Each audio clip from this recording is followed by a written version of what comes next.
உங்களுக்கு நிம்மதி உண்டாகுவதாக. தேவனுடைய இரக்கங்கள் அதிகமாவதாக. தேவன் என்ன சொல்கிறாங்கன்னா, ஏசாயா 41:40, நீ பயப்படாதே, நான் உன்னுடனே இருக்கிறேன். பயங்கரமான தேவன் உங்கள் கூட இருக்காருங்க. உங்கள் கூட ஒருத்தர் இருக்காரே, அவர் பரலோகத்தின் தேவன். அவர் பயங்கரமான தேவன், பயங்கரமாக அதிசயங்களை செய்யக்கூடிய தேவன், அற்புதங்களை செய்யக்கூடிய தேவன். அதனால பயப்படாதீங்க, உங்கள் கூட தேவன் இருக்காருங்க. என்னங்க இந்த வியாதி இருக்குது, என் புருஷன் இப்படி இருக்காரு, என் மனைவி இப்படி இருக்கிறா, என்னுடைய பிள்ளைங்க இப்படி இருக்கிறாங்களே, என் வாழ்க்கை இப்படி இருக்குதே, எப்படி இருந்தால் என்ன, எது எப்படி இருந்தால் என்ன? பயங்கரமான தேவன் உங்களோடு இருக்கிறார். அதனால் உங்களுக்கு எல்லாமே நல்லது தான் நடக்கும். எதுங்க உங்ககிட்ட பிரச்சனை பண்ணுது? பயங்கரமான தேவன் உங்கள் கூட இருக்கார், பயப்படாதீங்க.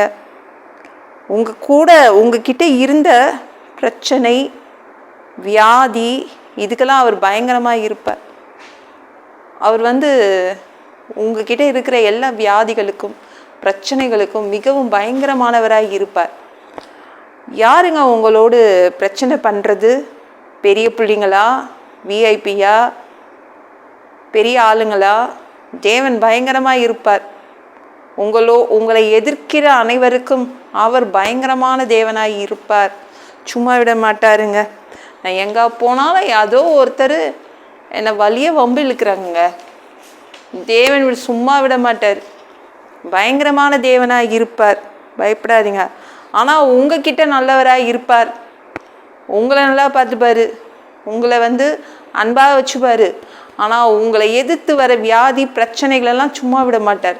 உங்களை எதிர்த்து வர எவ்வளோ பெரிய ஆளாக இருந்தாலும் பரவாயில்ல, அது எந்த நாட்டு ராணியாக இருந்தாலும் பரவாயில்ல, எந்த நாட்டு ராஜாவாக இருந்தாலும் பரவாயில்ல, சும்மா விட மாட்டார். அவர் பயங்கரமான தேவன் தான் உங்கள் கூட வராரு.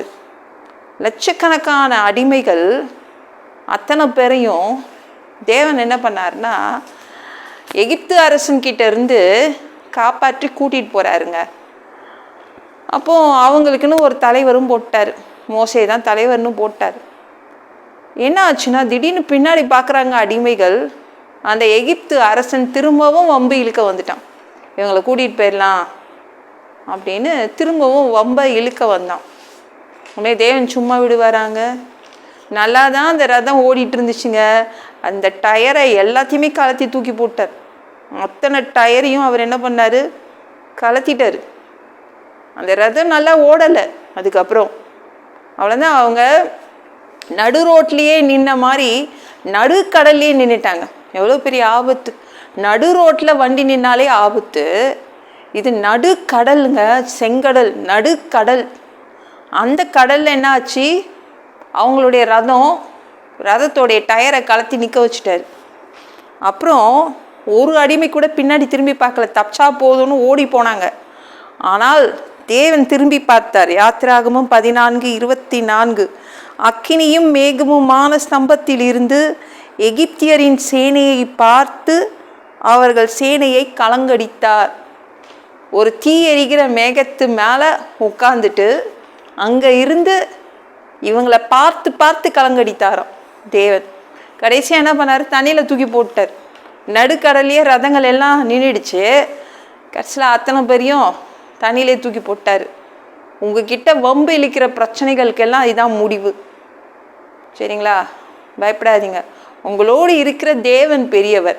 அதனால் அற்புதங்களை பார்ப்பீங்க, அதிசயங்களை பார்ப்பீங்க, எல்லாமே சரியாயிடும். நம்ம தேவன் இருக்கார்ல, எல்லாமே செய்ய முடியும் அவரால். உங்கள் வியாதிகளை சரி பண்ண முடியும்.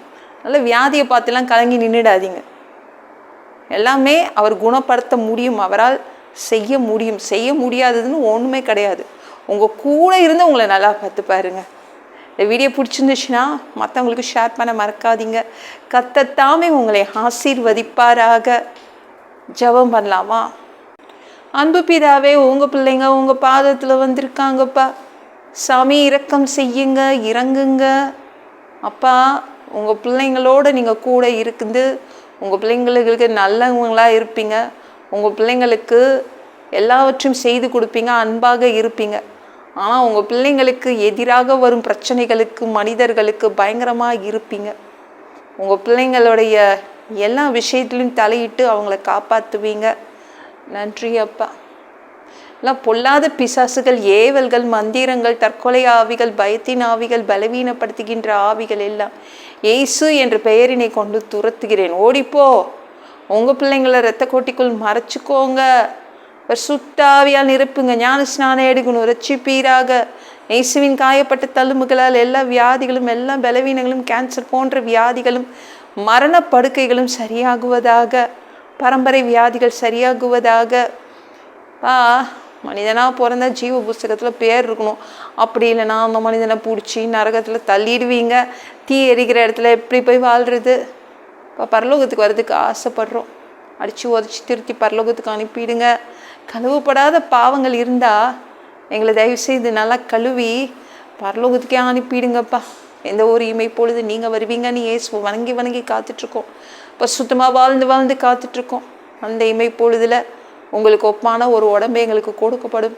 அதை பெற்றுக்கொண்டு மதிய வானத்தில் உங்களை பார்க்க வருவோம், உங்களை சந்திக்க வருவோம். அந்த தருணத்தை இழந்துடக்கூடாது. பரிசுத்தமாக வச்சுக்கோங்க. 7 வருடம் அந்தி கிறிஸ்து ஆட்சியில் எங்களை விட்டுட்டு போயிடாதீங்க. பிசாசு நடத்தும் ஆட்சியில் விட்டுட்டு போயிடாதீங்க. நன்றி அப்பா. 3வது தடவை கூட இந்த பூமிக்கு வந்து 1000 வருடம் அரசாட்சி செய்வீங்க. அந்த பொற்காலத்தை பார்க்க ஆசைப்படுறோம். எங்களையும் கூப்பிட்டுக்கோங்க. எல்லாவற்றையும் ஒப்பு கொடுக்குற இயேசு மூலம் ஜெபம் கேளும் பிதாவே. ஆமென்.